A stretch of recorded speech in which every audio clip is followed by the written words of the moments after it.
রাত বাজে ৩টে। আমি ঘুমোচ্ছিলাম। হঠাৎ করেই আমার ঘুম ভেঙে যায়। এরপর আমি ঘাড় ঘুরিয়ে যখনই আমি তাকাই, দেখি আমার মাথার কাছে কেউ একজন দাঁড়িয়ে আছে। দেখেই তো ভয়ে একদম আমার গলা শুকিয়ে যাচ্ছিল।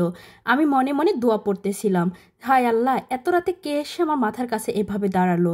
বিসমিল্লাহির রহমানির রহিম। আসসালামু আলাইকুম। আপনারা সবাই কেমন আছেন? আশা করছি অনেক বেশি ভালো আছেন। আমার সাথে ঘটে যাওয়া একটা সত্য ঘটনা আপনাদের সাথে শেয়ার করব। খুবই ভয়ঙ্কর ছিল সেই রাতটা। আমার বিয়ের পর থেকেই আমরা ঢাকাতে থাকতাম। আমার স্বামী ঢাকাতে বিজনেস ছিল, তাই সেই সুবাদেই আমাদের ঢাকাতে থাকা হতো। একটা সময় আমার স্বামীর বিজনেস খুব খারাপ যাচ্ছিল, তখন সে আমাদেরকে গ্রামের বাড়িতে পাঠিয়ে দেয়। আমি আমার শ্বশুর বাড়িতে চলে যাই। আমার শ্বশুরের বাড়ি ছিল, সেই বাড়িতেই থাকতে শুরু করি।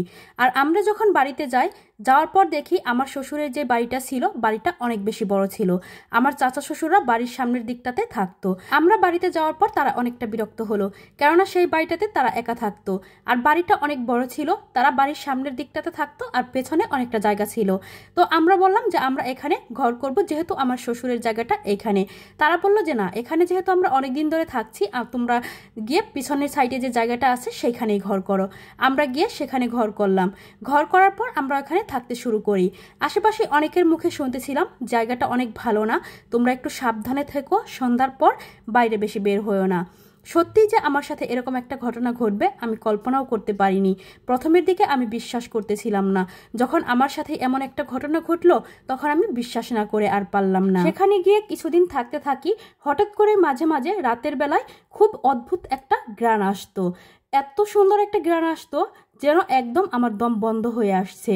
মাঝে মাঝেই রাতে এরকম হতো, আবার মাঝে মাঝে মনে হতো কেউ বারান্দায় হাঁটছে। এভাবেই অনেক দিন চলতে লাগলো। একদিন রাতে আমি ঘুমিয়েছিলাম, হঠাৎ করে রাত ৩টা বাজে আমার ঘুম ভেঙে যায়। ঘুম ভেঙে যাওয়ার পরই আমি মাথাটা যেই আমি ঘোরালাম, দেখলাম আমার মাথার কাছে কেউ একজন দাঁড়িয়ে আছে। আমি তো পুরো ভয় পেয়ে গেলাম, এত রাতে আমার মাথার কাছে কে আবার দাঁড়িয়ে আছে।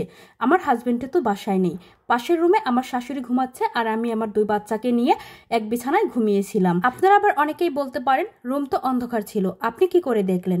না, রুম অন্ধকার ছিল না। আমার রুমে একটা ডিম লাইট জ্বলতেছিল আর তাতে স্পষ্ট বোঝা যাচ্ছিল যে কেউ একজন সেখানে দাঁড়িয়ে আছে। প্রথমবার যখন আমি দেখি আমার মাথার কাছে কেউ একজন দাঁড়িয়ে আছে, আমি খুব ভয় পেয়ে যাই। তখন আমি মাথাটা সরিয়ে নিয়ে তারপর নিচের দিকে তাকিয়ে থাকি। তখন আবার মনে হলো আরেকবার দেখি তো সে আছে নাকি চলে গেছে। এরপর আমি আবার তাকিয়ে দেখি আমার মাথার কাছে সে দিব্যি দাঁড়িয়ে আছে। তার দাঁতগুলো ছিল বড় বড় 3 কোনা দাঁত ছিল, আর মাথার চুলগুলো ছিল একদম দড়ির মতো পেঁচানো পেঁচানো। তার কোমর পর্যন্ত দেখা যাচ্ছিল, আর গায়ে ছিল একটা শার্ট। আমি তো দেখে অনেক বেশি ভয় পেয়ে যাই আর মনে মনে দোয়া পড়তে থাকি, কিন্তু তাতেও কোনো কাজ হয় না। তারপর আমি আবার তাকালাম, তাকিয়ে দেখি সে আমার মাথার কাছে দাঁড়িয়ে আছে। এত বেশি ভয় পেয়েছি সেই দিন, সেটা বলে কাউকে বোঝানোর মতো না। অথচ আমার পাশের রুমেই আমার শাশুড়ি ঘুমিয়েছিল। আমি যে তাকে একটা বার ডাকবো, আমি তাকে ডাকও দিতে পারতেছিলাম না। এত বেশি ভয়ঙ্কর ছিল সেই রাতটা। তারপর যখন আমি আমার হাজবেন্ডকে আর আমার শাশুড়িকে আমি সবকিছু বলার পর তো তারা বিশ্বাসই করতে চাইছিল না যে এরকম একটা ঘটনা আমার সাথে ঘটতে পারে।